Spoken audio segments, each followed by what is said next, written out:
Ya, halo, apa kabar Famers and Stationers? Dimanapun Anda berada, kembali kita berjumpa dalam Fam Station.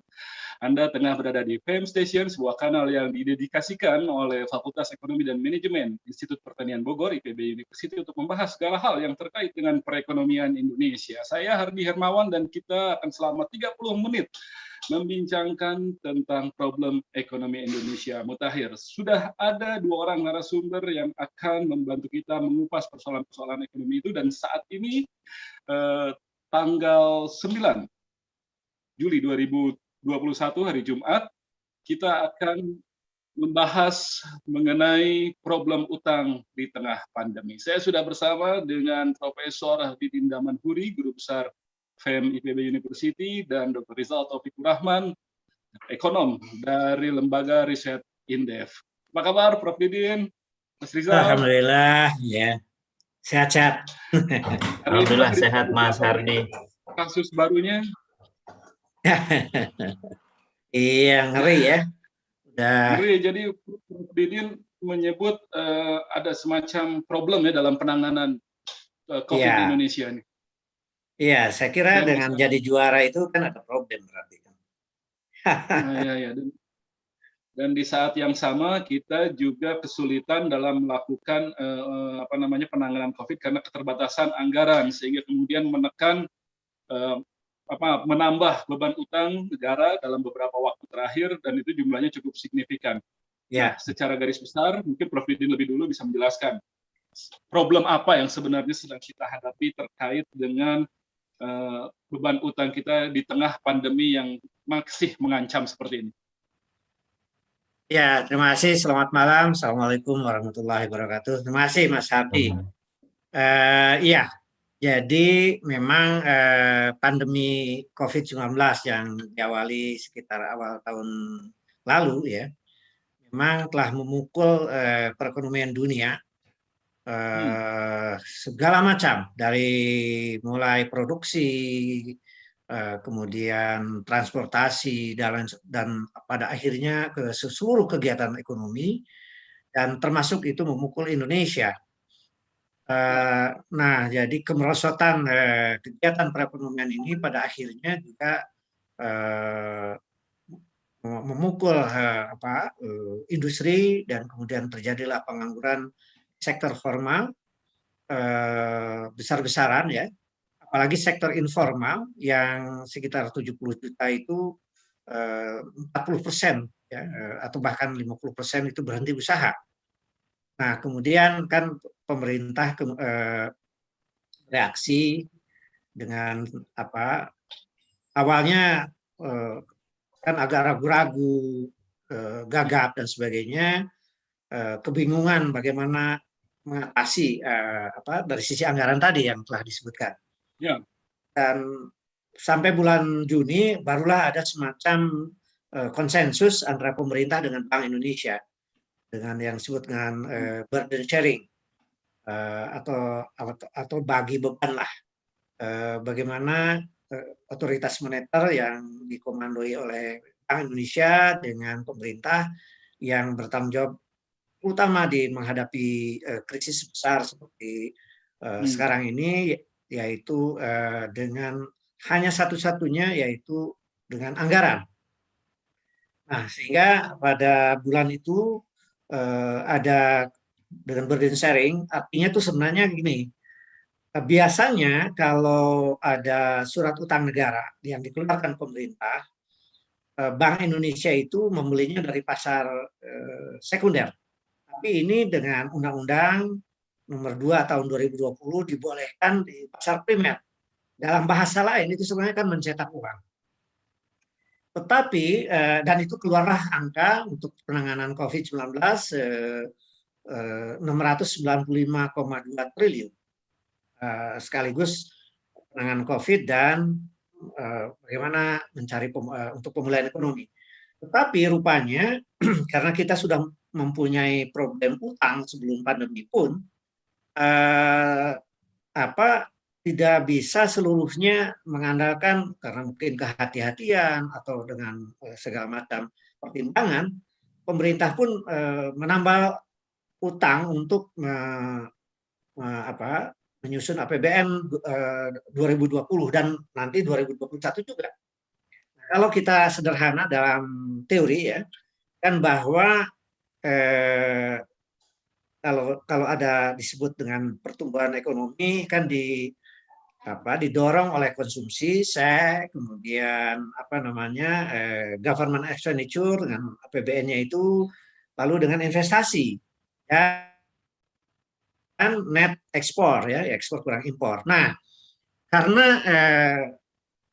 begitu krisis besar yang terbesar dalam sejarah kemanusiaan, yaitu krisis penyakit kombinasi dengan krisis ekonomi, maka ternyata pemerintah juga menambah utang, gitulah. Yaitu kalau dalam struktur APBN itu kan utang itu adalah penerimaan negara untuk menambah APBN itu. Nah, lalu pengeluarannya ya antara lain juga untuk menangani COVID-19. Nah, ternyata yang mengejutkan adalah pernyataan BPK yang mengatakan bahwa BPK khawatir sekali pemerintah tidak bisa membayar utang ya. Saya kemudian melihat data-data bahwa utang pemerintah ini terakhir ini sudah 6.500 triliun. Lebih ya, dikit. Kemudian utang BUMN dan swasta udah sekitar 2.400. Plus utang dalam negeri, karena ada BLBI udah di atas 1.000 dan lain-lain, suku, ORI dan sebagainya itu mendekati 2.000 juga. Jadi sebenarnya udah hampir 10.000 utang kita ini. Nah, jadi ini menyangkut yang disebut keberlanjutan anggaran. Karena ternyata di dalam APBN itu strukturnya itu untuk mengembalikan utang pokok dan cicilan itu jumlahnya sudah 770,58 triliun. Artinya sudah mendekati 30% dari APBN itu sendiri. Jadi kita mengancam yang disebut dengan fiscal sustainability. Jadi bahkan saking merasa sudah besar seperti ini utang, dengan kita harus mencicil utang pokok dan bunganya, sampai pemerintah pun harus menambah utang dalam rangka untuk membayar utang, gitu, udah begitu. Nah, itulah yang dimaksud oleh BPK bahwa mereka khawatir bahwa pemerintah tidak mampu membayar cicilan pokok dan bunganya. Dan itu kalau dilihat dibandingkan dengan penerimaan negara, berarti debt service ratio kita sudah 46,6%. Padahal IMF rekomendasinya maksimal 35%. Jadi disitulah saya kira problem utang Indonesia ini sudah sangat berat ya, kalau boleh dibilang, sehingga sampai BPK bersuara seperti itu. Kira-kira demikian, Mas. Jadi problemnya itu memang sangat jelas. Debt service ratio kita udah di atas 40%, jauh di atas rekomendasi dari IMF. Lalu kemudian itu pun kemungkinan masih bisa bertambah lagi seiring dengan keperluan-keperluan untuk penanganan pandemi yang kian mendesak. Tapi kan bisakah dinyatakan bahwa ini memang tidak bisa terhindarkan, Pak? Ya, memang begini. Semua negara di dunia, termasuk Amerika, itu hanya Amerika lain. Ya, bukan menambah utang, tapi dia mencetak uang sekali, lebih vulgar, mencetak uang. Bahkan Biden itu kemarin sampai mencetak uang sekitar 4 triliun US dollar ya, untuk membagi pada 80% penduduknya, seorang dapat 20 juta. Dan itu hasilnya sekarang sudah recover ekonomi Amerika, sudah recover hampir 2% ya plus. Tapi kita mengambil jalan kehati-hatian, yaitu dengan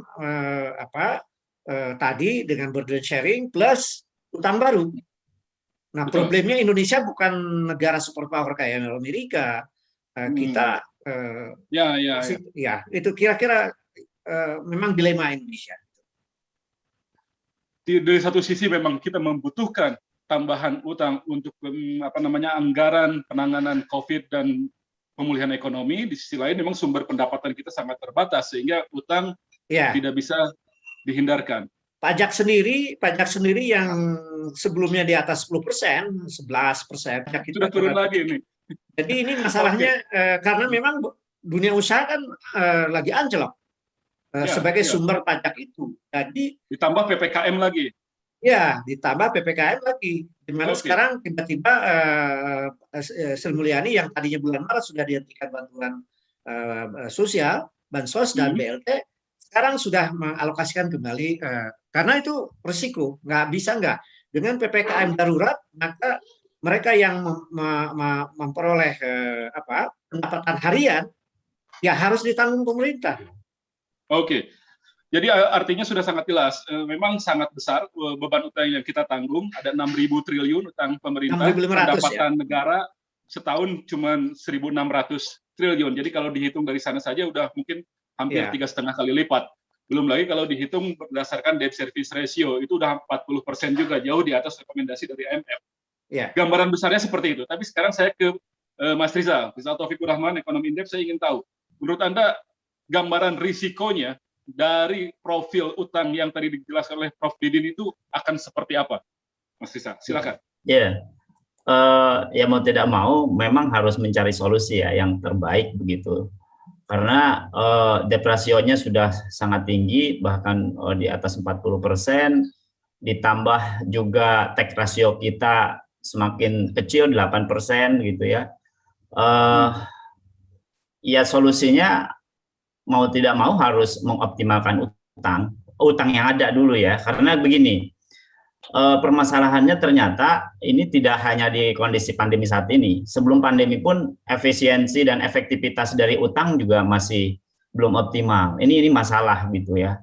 Bahkan kalau kita lihat saja misalnya di anggaran PEN tahun lalu, serapannya kan 85% gitu ya, dan itu hampir semuanya utang gitu loh.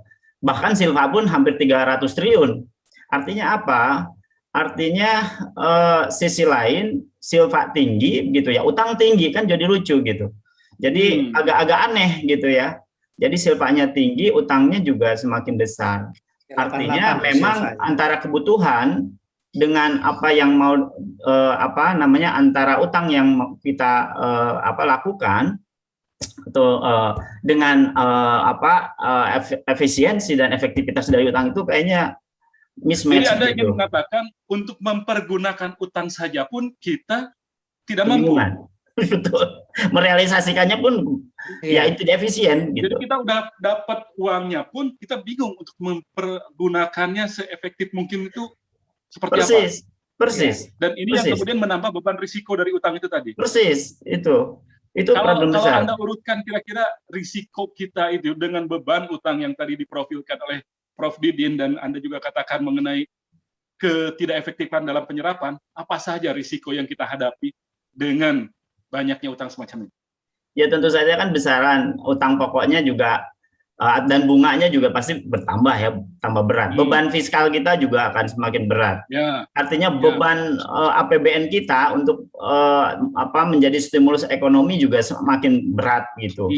Jadi yang mau tidak mau memang pilihannya adalah harus out of the box gitu ya, out of the box. Jangan bisnis as usual, ditambah memang yang out of the box belakangan, Oke, out of the box kita belakangan ya.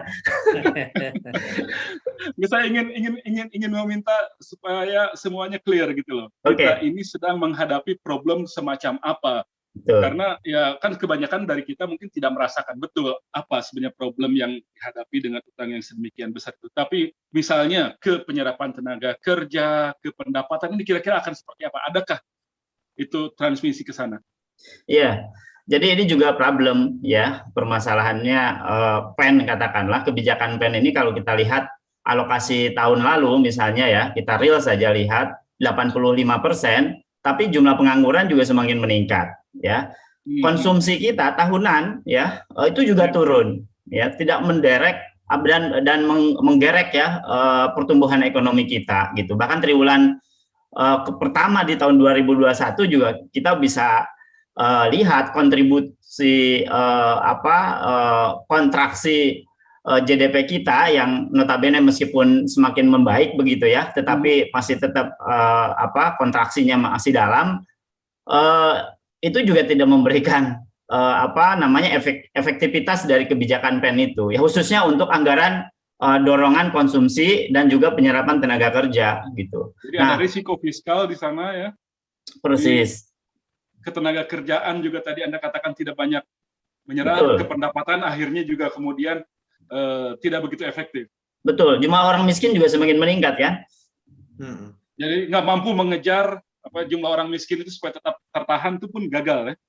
Persis, artinya efektivitas dari utang untuk mensejahterakan masyarakat ya, apalagi mendorong perbaikan kesejahteraan, ya bisa kita buktikan jumlah orang miskin semakin meningkat. Artinya efektivitasnya memang tidak efektif. Oke. Ya Silva, ya saya tambahkan tadi ya. Ya Silva itu ternyata datanya itu 388T. Ya. Jadi itu yang diperingatkan oleh BPK bahwa sudah kita tambah utang, memang itu akumulasi dengan yang sebelumnya, tapi kemudian sisanya yang belum bisa digunakan ratusan triliun ya, 38, bahkan tadi proyeksinya nanti akan mengarah ke 600-an.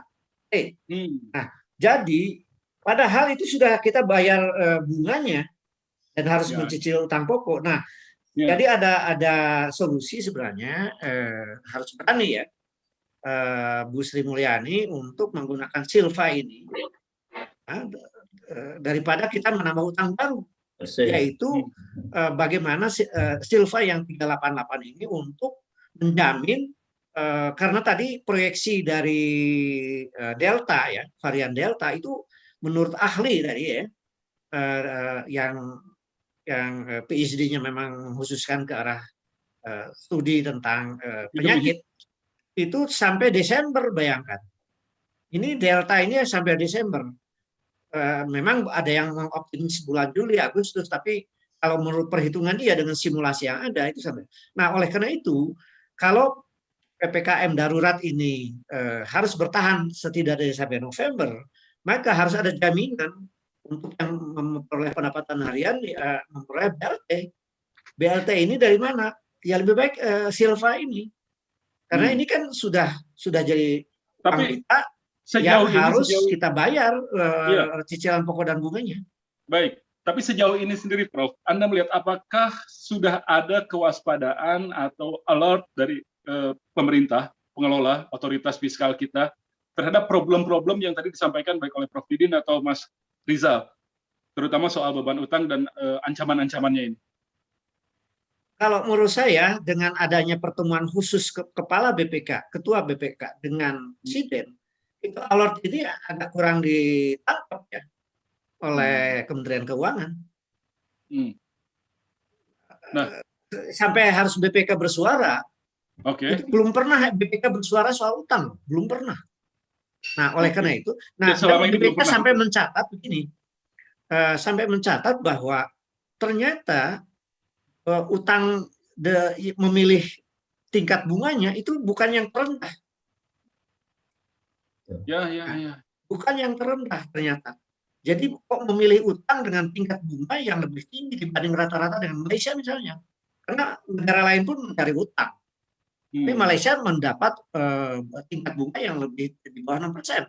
Kok kita bisa di atas itu gitu. Jadi ini ada soal yang harus diperhatikan oleh Presiden ya, bahwa ada manajemen utang yang harus dikritisi ya di sini. Ya, baik. Saya juga mengundang Famers and Stationers semua, silakan kita ikut berdiskusi secara interaktif. Anda bisa melambaikan tangan, raise your hand di fasilitas di sini, atau menuliskan di chat room, nanti kita akan bacakan. Tapi sebelumnya sambil menunggu, saya akan kembali ke Mas Rizal. Nah, dengan gambaran yang tadi sudah disebutkan, ada solusi-solusi dan lain sebagainya. Jika pemerintah kita berlaku as usual, seolah-olah situasi seperti ini biasa-biasa saja, ancaman terbesar itu akan seperti apa dan transmisinya bagaimana gitu. Karena mungkin orang tidak menyadari apa yang menjadi kemungkinan terburuk dari situasi ini kalau tidak dikelola dengan baik. Mas Rizal. Ya, kita khawatir fiskal kita tidak efektif dalam mendongkrak perbaikan dan juga nilai tambah dari ekonomi kita. Kita khawatir sekali itu. Yang kedua, yang dikhawatirkan adalah penerimaan pajak. Penerimaan pajak kita tax ratio-nya semakin menurun, gitu ya. Apalagi sedang dirancang rancangan undang-undang apa namanya yang terbaru, gitu ya. Dan itu tambah membebani lagi. Ada sektor-sektor yang tadinya tidak terkena pajak, ini kena pajak. Dalam kondisi pandemi begitu ya. Sisi lain kita sedang terbebani oleh utang. Yang kedua, pajak kita tax ratio-nya semakin buruk. Ditambah juga wajib pajak juga threshold-nya dengan diutak-atik oleh oleh pemerintah gitu ya. Tetap rekomendasi Bank Dunia di 600 juta gitu ya threshold-nya. Ini semakin berat begitu ya untuk mengandalkan penerimaan pajak nilai maupun pajak penghasilan gitu, termasuk pajak barang mewah ya. Nah, sorry, ini bisa memicu krisis yang lebih besar nggak? Saya kira kalau kemudian tadi berkaitan dengan efektivitas pemanfaatan utang tadi tidak mentransmisikan ya terhadap kinerja dari ekonomi begitu ya. Kemudian membentuk nilai tambah yang didorong oleh sektor-sektor sebagai bantalan ekonomi kita gitu ya, itu semakin berat. Saya khawatir malah fiskal kita stagnasi gitu ya dalam mendorong pertumbuhan nilai tambah dan produk domestik bruto kita. Itu yang dikhawatirkan itu. Jadi memang permasalahannya kalau semacam itu saja kan hitungannya masih soft landing lah. Betul. Betul, bisa saja. Apakah ada ancaman hard landing dengan situasi yang semacam ini? Saya kira ini kan kompleks ya. Kalau kemudian dari aspek pengelolaan utangnya tidak efektif, ditambah juga kadang ada kebijakan yang memperlemah dari fiskal kita, plus juga pengelolaan pandemi ini tidak dikelola dengan baik, kemudian tidak turun begitu ya. Wah, saya kira berat sekali gitu ya ekonomi kita gitu.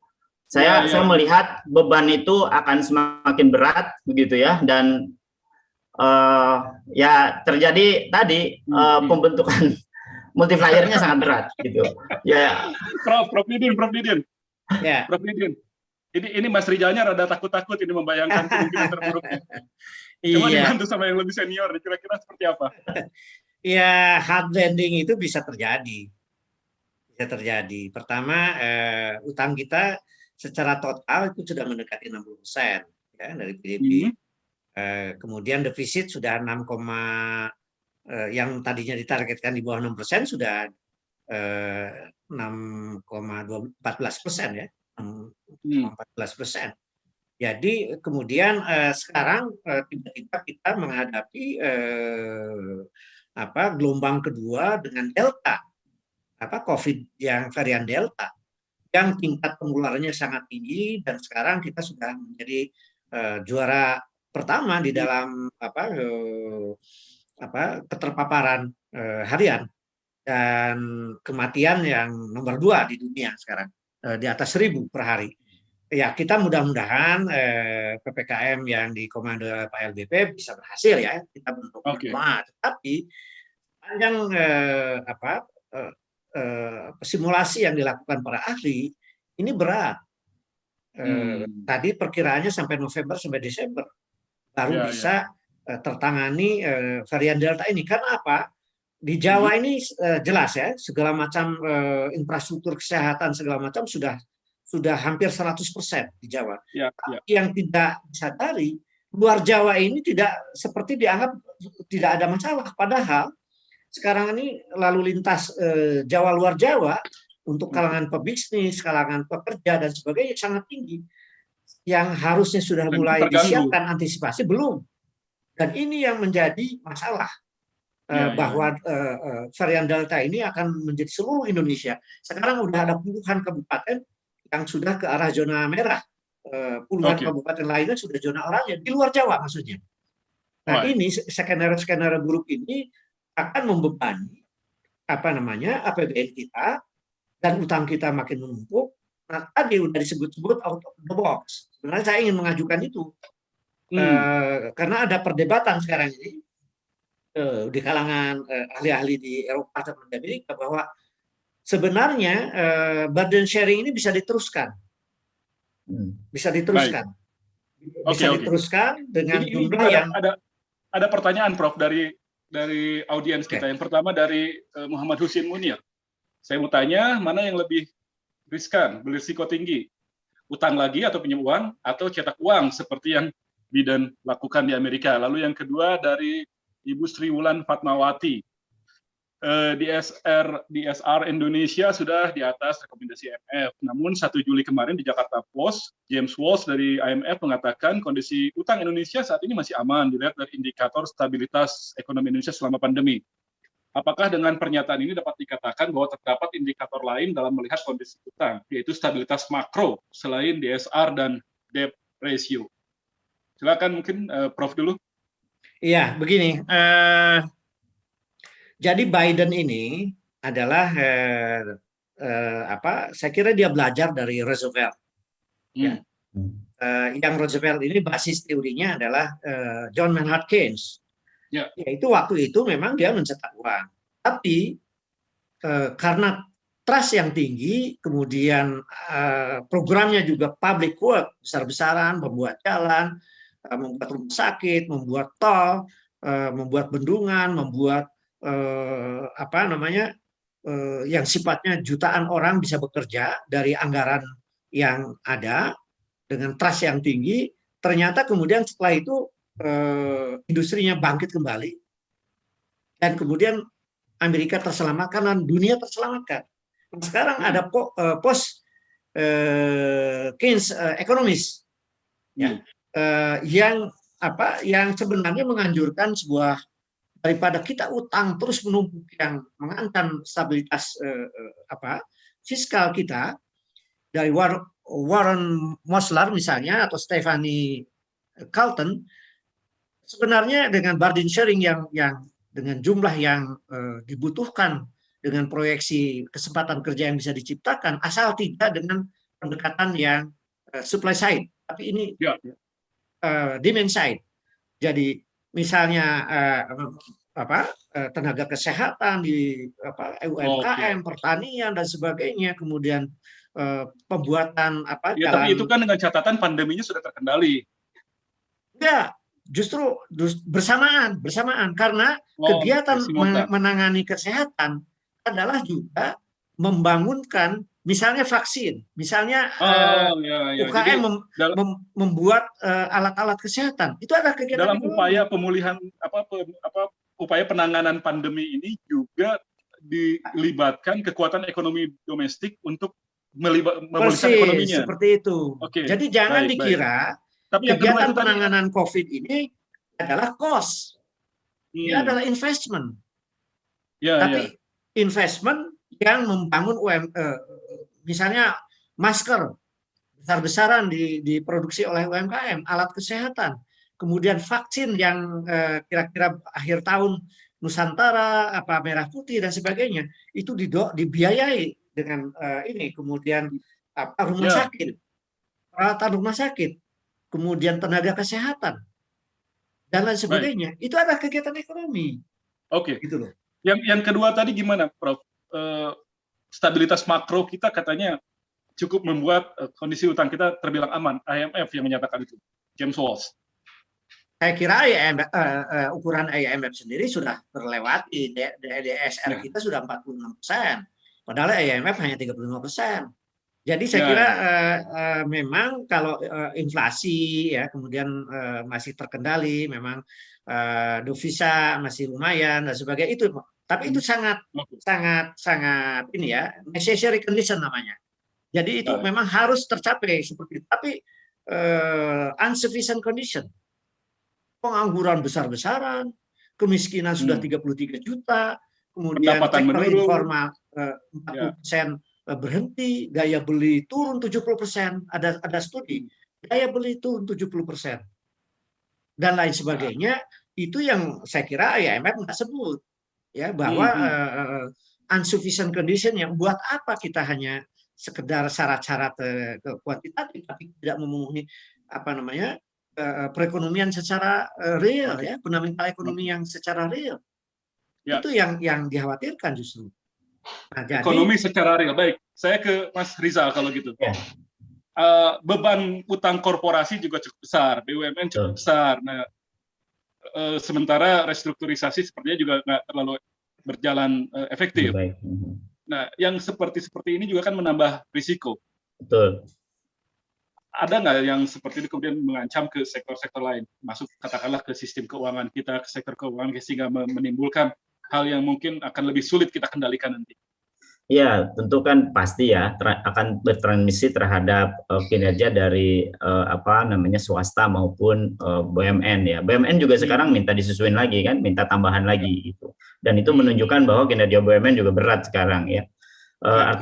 Artinya padahal BUMN kan agen pembangunan yang mestinya dia menjadi garda terdepan ya dalam membangun bisnis cycle kita ya.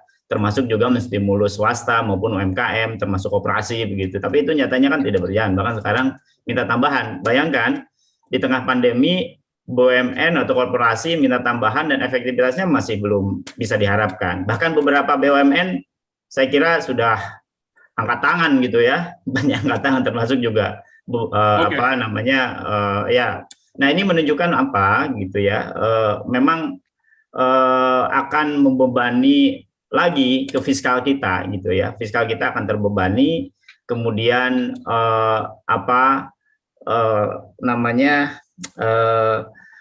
ya beberapa indikator lain yang notabene di create oleh utang swasta maupun BUMN mestinya ya karena akan jadi beban negara gitu ya, akan menjadi beban negara. Artinya risiko ini tidak hanya di tingkat otoritas fiskal dengan pengelolaan fiskalnya, tapi juga kemudian bisa juga sekarang ini yang dialami oleh sektor real kita. Betul. Tekanan terhadap mereka juga besar, dan jika ini kemudian menjadi tidak terkendali, ini juga bisa bertransmisi ke sistem keuangan. Ya pasti, tentu saja ya, karena sistem keuangan kan ditopang oleh sektor realnya kan, gitu ya. Nah bahkan struktur ekonomi kita kan kondisinya juga memang tidak dalam kondisi yang prima gitu ya. Jadi sekarang ini kira-kira dalam jangka pendek, paling tidak sampai akhir tahun, apa yang harus diwaspadai dan apa yang menjadi rekomendasi Anda untuk pemerintah? Iya, pertama begini ya, pemerintah mestinya mendongkrak sektor real ini, karena sektor real inilah yang sebenarnya menjadi indikator dalam penyerapan jumlah tenaga kerja yang banyak, membentuk nilai tambah serta multiplier efek yang tinggi tidak hanya terhadap outcome gitu ya, terhadap pertumbuhan, juga terhadap tenaga kerja plus juga terhadap kesejahteraan masyarakat. Nah harapannya dari sektor real ini bisa memperbaiki kinerja dari tidak hanya investasi gitu ya, dorongannya tidak hanya supply side tapi juga demand side tadi ya, konsumsi masyarakat. Ini yang penting karena sektor real inilah yang sebenarnya bisa meng-create directly gitu ya, transmisi terhadap konsumsi masyarakat. Dan konsumsi masyarakat seperti kata Prof tadi, selama penanganan pandemi ini dijalankan, upaya pemulihan ekonomi tetap didorong, terutama dengan memberikan kesempatan pada sektor dalam negeri untuk tetap bergerak. Yes, betul. Karena industri, iya betul. Sektor real yang harus didorong adalah industrialisasi berbasis resources. Resources, kalau kita lihat basically di dalam struktur ekonomi kita, sektor pertanian adalah sektor yang paling kuat begitu. Nah, maka industri manufaktur yang harus didorong adalah industri fokus di situ ya. Ya, salah satunya ya. Salah satunya karena itulah yang akan mendatangkan nilai tambah plus juga devisa negara melalui ekspor gitu. Baik, Prof Didin. Iya, jadi memang kalau lihat data pertumbuhan, jadi yang harus didorong sektor pertanian dalam arti luas, ada 9 subsektor di sana. Di pertanian itu ada perikanan, peternakan, dan lain sebagainya. Dan khususnya yang justru pertanian rakyat juga yang paling dinamis gitu ya. Jangan salah sasaran lagi, nanti pertanian Iya, dikasihnya ke betul. perkebunan besar lagi. Betul. Nah, setelah pertanian memang kemudian ada yang sektor digital. Tapi digital ini hati-hati. Pemerintah harus proaktif mengawal bangkitnya unicorn maupun dekakorn yang mereka marketplace-nya mendorong UMKM untuk memenuhi transaksi ekonomi, bukan menjadi agen impor. Ini yang harus dikawal ya. Jadi ada 2 sektor sekarang ini kan, pertanian dan digital, e-commerce. Tetapi negara harus mengawal agar yang bangkit itu adalah sektor real dalam negeri, bukan membangkitkan barang-barang dari impor gitu.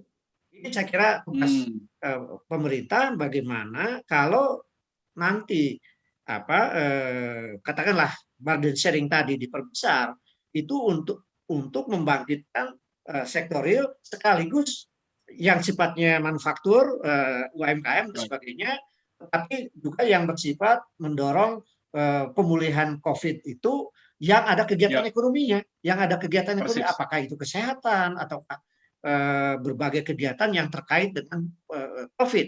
Itu kegiatan ekonomi sebenarnya, bukan cost, tapi investment. Gitu loh. Artinya pada dasarnya dari perbincangan ini kita meyakini bahwa memang utang tidak terelakkan, itu keniscayaan yang kita perlukan di saat kita membutuhkan banyak sekali pendanaan untuk pemulihan ekonomi dan penanganan COVID itu sendiri. Dan di saat pendapatan negara dari pajak terus-menerus tertekan. Jadi memang itu adalah sebuah kebutuhan. Problemnya adalah bagaimana mengelola utang itu bisa tersalurkan secara efektif dan bisa tetap memberikan efek stimulan untuk merangsang pertumbuhan ekonomi melalui pertumbuhan di sektor real di dalam negeri. Jangan juga kemudian utang itu tidak terkelola, tidak terserap, dan kemudian menjadi beban karena bunganya terus berjalan. Dan selanjutnya harus dipastikan sektor real di dalam negeri tetap berjalan sehingga mereka tetap bisa bekerja dengan baik dan bisa mendukung upaya penanganan COVID itu sendiri, pandemi itu sendiri. Dengan demikian, utang bisa terkelola secara efektif dan bisa bermanfaat kepada masyarakat kita, dan kita bisa punya kemampuan juga untuk tumbuh dan membayar utang itu dengan baik. Oke. Terima kasih Prof. Didin, terima kasih Mas Rizal Taufikur Rahman. Mudah-mudahan kita bisa melewati pandemi ini dengan sebaik-baiknya. Kita bisa mengatasi juga problem dampak ikutan dari pandemi ini berupa tekanan terhadap ekonomi, dan kita bisa atasi nanti. Dan Famer dan Stationer, terima kasih atas perhatian Anda. Kita akan bertemu kembali nanti hari Senin di pekan depan, mulai Senin sampai Jumat kita terus akan membincangkan segala sesuatu yang terkait dengan perekonomian Indonesia di FM Station. Sekarang ini Prof. Didin dan Mas Tri yang jadi narasumber, nanti pasti akan menjadi narasumber lagi untuk isu-isu yang lain dalam perekonomian Indonesia di FM Station. Jadi jangan lupa juga kita tayang di YouTube FM Station. Jangan lupa di-subscribe, like, and di-share di YouTube FM Station, selain juga di Zoom. Stay home, stay safe, stay healthy, stay tuned at FM Station, Fakultas Ekonomi Manajemen IPB University. Saya Hardi Hermawan pamit. Sampai jumpa. Sampai jumpa, makasih banyak semuanya.